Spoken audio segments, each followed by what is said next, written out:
আমি একটা কথা প্রায় বলি যে সুখে থাকলে মানুষকে ভূতে কিলায়, বিশেষ করে বাংলাদেশের মানুষ। তারা যদি একটু সুখে টুকে থাকে, সুখে শান্তিতে থাকে, বেশ ভালোই দিন অতিপাত করে, কিন্তু বেশি দিন সেটা ভালো লাগে না, তাদের কিন্তু ভূতে কিলানো শুরু করে। এবং তারই একটা নমুনা দেখা যাচ্ছে যে তৌহিদি জনতার ব্যানারে তারা ওই যে হিন্দুদের একটা ধর্মীয় সংগঠন আছে ইসকন, তাকে নিষিদ্ধ করার জন্য তারা আন্দোলন করেছে, মিছিল করছে। এখন তাদের অপরাধ, এই অপরাধের কথাটা যখন আমি বললাম এবং এটি নিয়ে যখন আমি একটু খোঁজখবর নিলাম, তখন আমার কাছে কেন জানি মনে হচ্ছে ম্যাটিকুলাস প্ল্যানে শুধুমাত্র যে শেখ হাসিনাকে উচ্ছেদ করা হয়েছে তাই না, এরপরেও ম্যাটিকুলাস ডিজাইন করে বাংলাদেশে কি করতে হবে না হবে তারই একটা নমুনা এই ইসকনকে নিষিদ্ধ করা, এবং এর ফলশ্রুতি কিন্তু ব্যাপক। তো তার আগে আমরা এ বিষয়ে যে খবরটা বের হয়েছে, অর্থাৎ যে ঘটনা থেকে ইসকনকে নিষিদ্ধ করার সূত্রপাত বা আন্দোলন শুরু হলো, আমরা সেটা একটু শুনি। টঙ্গী থেকে নিখোঁজ হওয়ার একদিন পর শিকলবন্দি অবস্থায় পঞ্চগড়ে উদ্ধার হলেন গাজীপুরের টঙ্গীর বিটিসিএল টি&টি কলোনি জামে মসজিদের খতিব ও পেশ ইমাম মহিবুল্লাহ মিয়াজি। খবর থেকে জানলাম যে এই ইমাম বা খতিব তাকে হাইজ্যাক করে একেবারে টঙ্গী থেকে কোথায় পঞ্চগড়ে নিয়ে তারপরে সেখানে শিকলবন্দি করে রাখছে, তাই না? এখন কারা এই কাজটা করছে এবং কেন করছে শোনা যাক আর একটু। বৃহস্পতিবার সকাল 6:30টার দিকে সদর উপজেলার সীতাগ্রাম হ্যালিপ্যাড এলাকার মহাসড়কের পাশ থেকে তাকে উদ্ধার করে পুলিশ। তাকে কলাগাছের সঙ্গে 2 পা শিকল দিয়ে বেঁধে রাখা হয়েছিল। বর্তমানে তিনি পঞ্চগড় আধুনিক সদর হাসপাতালে চিকিৎসাধীন। ভালো কথা, খুব দ্রুতই তাকে খুঁজে বাইর করা গেছে নাকি, এবং এখন উনি চিকিৎসাধীন আছেন। আমরা অবশ্যই তার আরোগ্য কামনা করি, যেন তাড়াতাড়ি সুস্থ হয়ে উনি ফিরে আসেন এবং ওনার কাজে উনি আবারও ফিরে যান, এটাই কিন্তু আমরা কামনা করি। কিন্তু উনি এই সময় যে কথাবার্তাগুলো যেগুলো বলছেন সেগুলো শোনার পরে চক্ষু চড়ক গাছ হয়ে যাবে। মানে উনি আসলে বললেন কি, উনি কি এই কথাগুলো কি সজ্ঞানে বললেন নাকি মেটিকুলাস প্ল্যানের কোনো অংশ হিসাবে এই কথাগুলো বললেন? তো সেই কথাগুলো শোনা যাক। কোনো নাগরিক, কোনো হিন্দু, কোনো মুসলমান কেউই এরা বলে আমার মনে হইল না। তার কথাবার্তার মধ্যেই অসংলগ্নতা, তাই না? কে হিন্দু, কে মুসলমান, কে বৌদ্ধ বা কে খ্রিস্টান, এগুলো কি কারো গায়ে লেখা থাকে নাকি? এবং তার কথাবার্তা থেকেও তো অনেক সময় বোঝা যায় নাকি? যায় না, এগুলো কোনোভাবেই বোঝা যায় না যদি সে পরিচয় না দেয়। ইমাম মহিবুল্লাহ জানান, বুধবার সকালে হাঁটতে বের হলে একটি অ্যাম্বুলেন্স তাকে তুলে নেয়। 4-5 জন লোক তার চোখ বেঁধে মারধর করে এবং গালিগালাজ করে। তার দাবি, অপহরণকারীরা বাংলাদেশি মনে হয়নি এবং প্রমিত বাংলা ভাষায় কথা বলছিল। তাকে উনি কি একজন গুরুত্বপূর্ণ ব্যক্তি যে ওনাকে হাইজ্যাক করে নিয়ে যাবে, অ্যাম্বুলেন্সে করে নিয়ে যাওয়ার পরে সাধারণত কী হয়, কাউকে যদি হাইজ্যাক করে পণবন্দি করে রাখে, তারপরে টাকা পয়সা চায়, এরকম, তাই না? অথবা যদি কোনো জঙ্গি সংগঠন টগনের কোনো কিছু থাকে, তাহলে বন্দি করে বলে যে আমাদের মতবাদের অমুক লোক জেলে হাজতে আছে, তাকে বের করে দিতে হবে, এরকম কোনো কিছু। তো এখানে পণবন্দি যারা করছিল, মানে যারা হাইজ্যাক করে নিয়ে গেছিলো, যাদেরকে নাকি এই হুজুর বলছে তারা প্রমিত বাংলা ভাষায় কথা বলছিল, যারা নাকি বাংলাদেশের লোক না, এটাই নির্ধারণ করেছে। অর্থাৎ সে বলতে চাচ্ছে তারা ভারতীয় নদীয়া অঞ্চলের লোকজন, কারণ নদী অঞ্চলের লোকজনই প্রমিত ভাষায় কথা বলে, কিন্তু বাংলাদেশের কুষ্টি অঞ্চলের লোকও তো অনেকটা প্রমিত ভাষায় কথা বলে, কি তাই না? কুষ্টি অঞ্চলের লোক যে ভাষায় কথা বলে, ভারতের নদী অঞ্চলের লোকও তো একই রকম ভাষায় কথা বলে। তো যাই হোক, উনি এই সমস্ত কী বলছেন যে তাদেরকে হিন্দু বা মুসলমান হিসাবে মনে হয় না, তো তাহলে আবার প্রমিত ভাষায় কথা বলেন, উনি এটা দিয়ে ভারতকে ইঙ্গিত করতে চাচ্ছেন। তো ইঙ্গিত যদি করেন তাহলে তারা কি হিন্দু হবে না? ভারতের লোকজন যদি এটা করে থাকে তাহলে কি তারা হিন্দু হবে না? আর এটা কীভাবে সম্ভব? ভারতের কিছু লোক এসে এখানে তাকে কি উদ্দেশ্যে, মানে এখানে তারে হাইজ্যাক করবে, সেখানে তো হয় টাকা পাওয়ার একটা ব্যাপার থাকে, নতুবা তাদের কেউ জেল হাজতে আটক আছে, সরকারকে আলটিমেটাম দিবে যে তোমরা তাদেরকে ছেড়ে দাও, এরকম।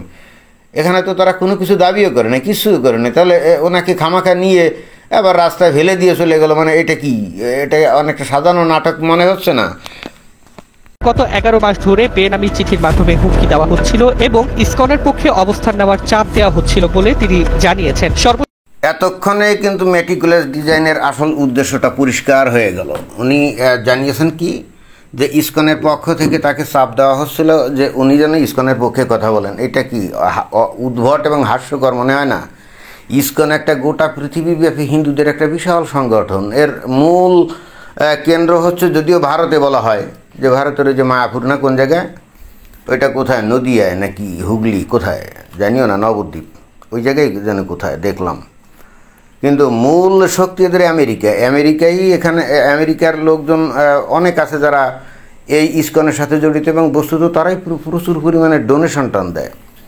এবং এদের কিছু কিছু সদস্য আছে বেশ প্রভাবশালী, যেমন এই যে তুলসী গ্যাবার্ড, এই আমেরিকার প্রশাসনে এখন কর্মরত তুলসী গ্যাবার্ড, অনেকেই তারা আপনারা নাম শুনছেন, সেও কিন্তু ইসকনের সদস্য।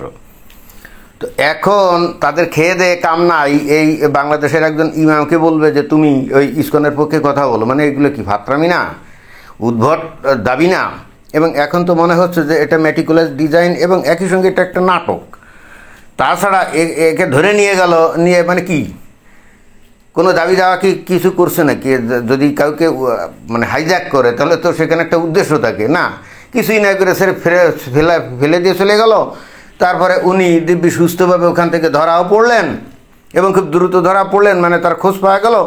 এখন উনি এসে উনি বলছেন যে ইসকনের লোক দীর্ঘ 11 মাস ধরে ইসকনের পক্ষে কথা বলার জন্য, মানে ইসকন কি এত দেউলিয়া একটা সংগঠন হয়ে গেছে যে এই হুজুরের মানে এই হুজুর তাদের পক্ষে কথা না বললে ইসকন সংগঠনটা একেবারে ধ্বংস হয়ে যাবে? মানে আসলে বিষয়টা কি?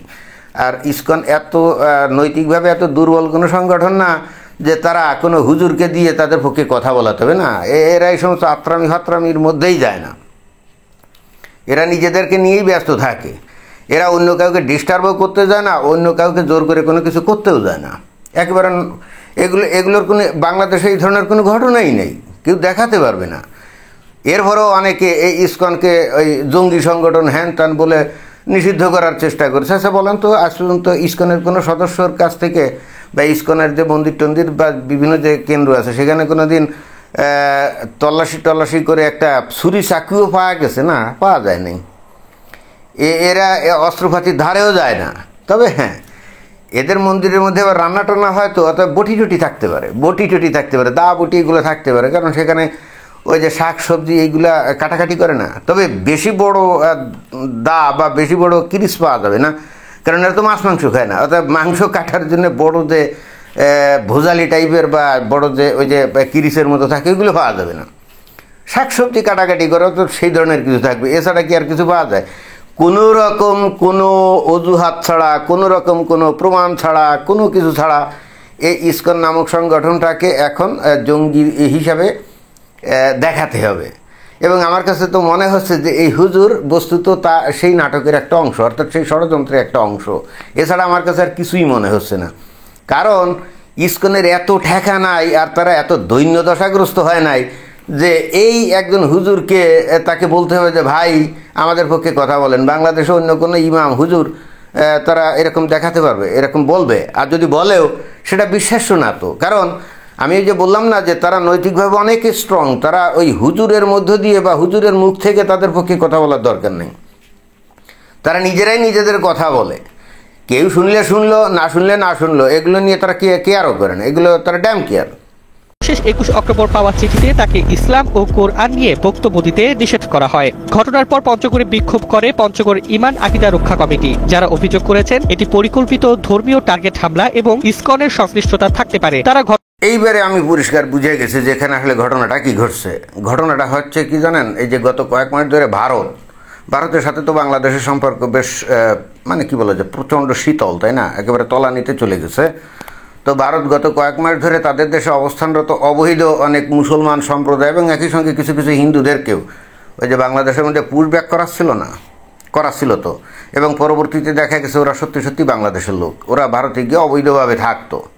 তো এই কাজগুলো তোরা করছে, কিন্তু বাংলাদেশ তো উল্টো এমন কাউকে কোনো কিছু করতে পারে নাই যে তারা পুশব্যাক করবে ভারতে। অর্থাৎ ভারতের কোনো লোক বাংলাদেশে এসে অবৈধভাবে থাকে এরকম তো আর খুঁজে বাইর করতে পারে না। যদিও ওই যে আসিফ নজরুল বলছিল যে 26 লক্ষ নাকি ভারতীয় বাংলাদেশে কাজ করে, তো অদ্যবধি একজনকেও কিন্তু সেরকম খুঁজে বের করা যায় নাই। অর্থাৎ যাদের পাশা লাথি দিয়ে পুশব্যাক করা যাবে ভারত, এটা তো কিছুই করা যায় নাই।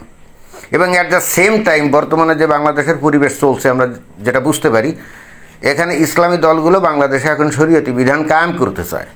তাহলে দুয়ে 4 মিলে গেল না? শরীয়তি বিধান কায়েম করতে চাইলে ওই দেশে 1% অমুসলিম থাকা যাবে না, কিন্তু বাংলাদেশে তো এখনও 8-9% অমুসলিম আছে, হিন্দু, খ্রিস্টান, বুদ্ধিস্ট এগুলো আছে না, তো তার মধ্যে আছে তো হিন্দু বেশি, তাই না? এবং এই সমস্ত অমুসলিমদেরকে মানে বের করে দিতে হবে। বের না করে দিলে ওখানে কিন্তু শরিয়া আইন 100% পারফেক্টলি কাজ করে না। এখন হিন্দুদের তো কোনোভাবেই তাড়ানো যাচ্ছে না, খেদানো যাচ্ছে না। খ্রিস্টান, তারপরে ওই যে বুদ্ধিস্ট, এদের তো কোনোভাবেই খেদানো যাচ্ছে না। তাহলে কী করতে হবে? তাহলে একটা মেটিকুলাস ডিজাইন একটা করতে হবে, তাই না? হাওয়ার উপর ভিত্তি করে একটা নাটক তৈরি করতে হবে, এবং এই নাটকের মধ্য দিয়ে একজন ভিকটিম বানাতে হবে, যার মুখ দিয়ে বলাতে হবে যে এর সাথে সাথে ইসকন জড়িত, অমুক সমুক তমুক। এটার মানে হচ্ছে সর্বপ্রথমে এরা ইসকনকে টার্গেট করে এই তৌহিদি জনতার যে রাস্তায় নামবে, এবং পরে বেসিক্যালি তারা গোটা হিন্দুদের এগেনস্টে আন্দোলন করে এরা বস্তুত বাংলাদেশ থেকে হিন্দুগুলাকে ভারতে পুশব্যাক করতে চায়। অর্থাৎ বলতে চাচ্ছে যে বাংলাদেশের হিন্দুরা, তোমাদের কারণে আমরা এই শরীয়তি বিধান কায়েম করতে পারতেছি না, এখন তোমরা তো কোনোভাবে যাচ্ছ না, মাটি কামড়ে তো পড়ে আসো, তো ঠিক আছে আমরা প্ল্যান করতেছি, তোমরা কোথায় যাও।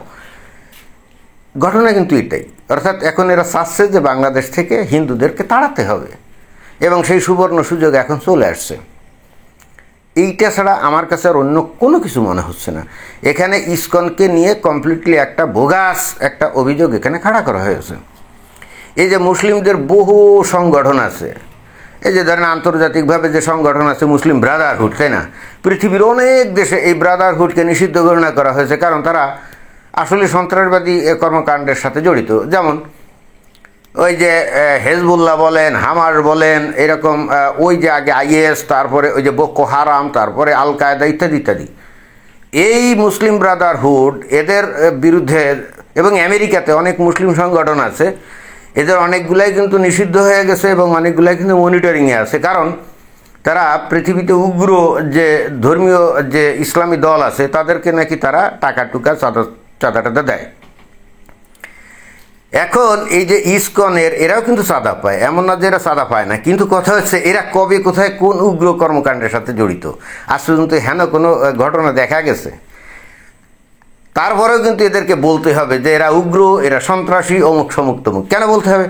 বাংলাদেশ থেকে হিন্দু খেতাতে হবে না তো? তাহলে জোর করে একটা অভিযোগ তাদের ঘাড়ের উপর চাপা দিতে হবে, তাই না? আমি বাংলাদেশের মুমিন মুসলিমদেরকে একটা সোজা কথা বলতে চাই, জোর করে একটা অভিযোগ তুলে দিয়ে তারপরে ওই গণহত্যা চালানো অথবা রাট সৃষ্টি করে একটা ঝামেলা পাকানো, এই 21 শতাব্দীর এই ইনফরমেশন টেকনোলজির যুগে এসে যদি আপনারা এই সমস্ত করার প্ল্যান পায় তারা করেন, তাহলে আপনাদের পরিস্থিতি হবে কিন্তু ওই গাজা, অর্থাৎ ওই যে প্যালেস্টাইনের গাজা আছে না, ওই রকম একদিন। এবং সেই দিন কিন্তু খুব বেশি দূরে না, এটা 21 শতাব্দী, বুঝছেন? এটা কিন্তু 1450 বছর আগের না, বা এইটা 100-200 বছর আগের না। ওই যে টার্কিতে অটোমান খিলাফত কী করছিল, খ্রিস্টানদের, আর্মেনীয় খ্রিস্টানদের মেরে কেটে প্রায় 15 লক্ষর মতো এই খ্রিস্টানদেরকে তারা হত্যা করছিল 1910 থেকে 1915 সালের মধ্যে। কিন্তু তখনও তারা পার পেয়ে গেছিল, ক্লিয়ার। কিন্তু আজকের দিনে এসে আপনারা যদি কোনো নির্দিষ্ট কারণ ছাড়া, কোনো রকম সঠিক তথ্য ছাড়া একটা গোটা জনগোষ্ঠীকে, অর্থাৎ হিন্দুদের বিরুদ্ধে আপনারা বাংলাদেশে যদি এগুলো করতে যান, আপনারা সারা দুনিয়ার মানুষের আপনারা টার্গেটে পড়ে যাবেন, বুঝছেন? এবং সেই ক্ষেত্রে ভারতও কিন্তু ওই এত কূটনৈতিক ভাষায় আর কথা বলবে না, এটাও আপনাদের জানিয়ে দিলাম। কারণ ভারতে বিজেপি সরকার আছে না, তো এতদিন তো তারা কূটনৈতিক ভাষা এটা করছে, ওটা করছে, সেটা করছে, তাই না? কিন্তু পাকিস্তানের সাথে কিন্তু তারা কূটনৈতিক ভাষায় কথা বলতে যায় নাই। যখন 26 জন হিন্দুদেরকে ওই জয়সী মোহাম্মদের সন্ত্রাসীরা গুলি দিয়ে মারছিল, তখন কিন্তু তারা অপারেশন সিন্দুর করে তাদের সে ব্রাহ্মস মিসাইল দিয়ে কিন্তু প্রেসিশন অ্যাটাক করছিল, কি করে নাই? বাংলাদেশে আপনারা এইগুলো করবেন, আর ভারত আপনাদের সাথে কূটনৈতিক ভাষায় কথা বলবে। ওই জওসওয়াল না কি জানি ওদের মুখপাত্র আছে না বৈদেশিক, ও ওখানে মিষ্টি মিষ্টি কথা বলবে যে বাংলাদেশে যা ঘটতেছে এটা কাম্য না, জি না। সেক্ষেত্রে আর কূটনৈতিক ভাষা কিন্তু অ্যাপ্লাইড হবে না। সেক্ষেত্রে যে ভাষা অ্যাপ্লাই হবে সেটা কোনটা জানেন? যেটা আপনারা বোঝেন, আপনারা তো শক্তির ভাষা বোঝেন, তাই না? বিনয়ের সঙ্গে আমি বাংলাদেশের মানুষদেরকে বলতে চাই যে এটা 1946 সাল না, যে একটা অভিযোগ তুলে বা একটা গুজব তুলে হিন্দু নিধনে নেমে যাবেন, অথবা 1971 সালও না যে স্বাধীনতার নাম করে হিন্দুদের উপর ঝাঁপিয়ে পড়া হবে আর বাংলাদেশের সব হিন্দু ভারতে গিয়ে আশ্রয় নেবে, তাই না? ওই যে আমি কিন্তু বলি যে 1971 সালে বাংলাদেশ থেকে যে শরণার্থী ভারতে গেছিল ওরা কারা, কয়েকজন তার মধ্যে মুসলমান ছিল বলেন তো? শতকরা একজনও মুসলমান ছিল না, সব ছিল হিন্দু, বুঝছেন? তো বাংলাদেশের মুমিন মুসলমানরা, আপনারা যদি মনে করেন যে এইটা 1946 সাল অথবা 1971 সাল এবং সেই হেতু আপনারা এখন যা ইচ্ছে খুশি তাই করবেন এবং মেটিকুলাসলি প্ল্যান করে একটা জনগোষ্ঠীকে আপনারা বাংলাদেশ থেকে উচ্ছেদ করে দেওয়ার আপনারা ষড়যন্ত্র করবেন আর এরপরে আপনারা খুব সুখে দিনাতিপাত করবেন, জি না।